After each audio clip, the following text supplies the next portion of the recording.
వెంకట్రెడ్డి ఇవాళ నువ్వు ఎక్కడున్నావు? ఎవడు అమిత్ షా, ఎవడు మోడీ? అరే నీ కాన్స్టిట్యున్సీలో ఎన్నికలు జరుగుతుంటే ఢిల్లీలో మోడీ అమిత్ షా కాడ మోకరిల్లుతున్న వెంకరెడ్డి ఉంటే ఉండు, లేకుంటే దెంగై.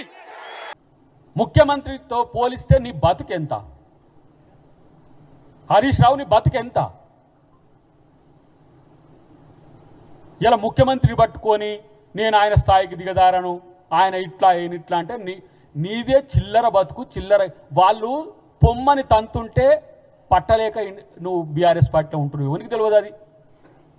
నీ ఢిల్లీ ప్రయత్నాలు ఎవరికి తెలియవు? నీటి మీద నిజంగానే మాట్లాడే పరిస్థితి వస్తే నీకు దమ్ముంటే నీ మామను తీసుకొని అసెంబ్లీకి రా, లేకపోతే మీరు సిగ్గు లజ్జ లేకుండా ముక్కు నేలకు రాయండి ఇద్దరు. సభలు చర్చించే ఓపిక ఉండదు, సభలు చర్చించే అవకాశం ఉండదు. పనికిరాని చిల్లర మాటలు మాట్లాడకుండా తెలంగాణ రాజకీయాల్లో మీలాంటి దరిద్రులు ఉండడం వల్ల ఈ సమస్య వచ్చింది. తెలివి ఉండదు,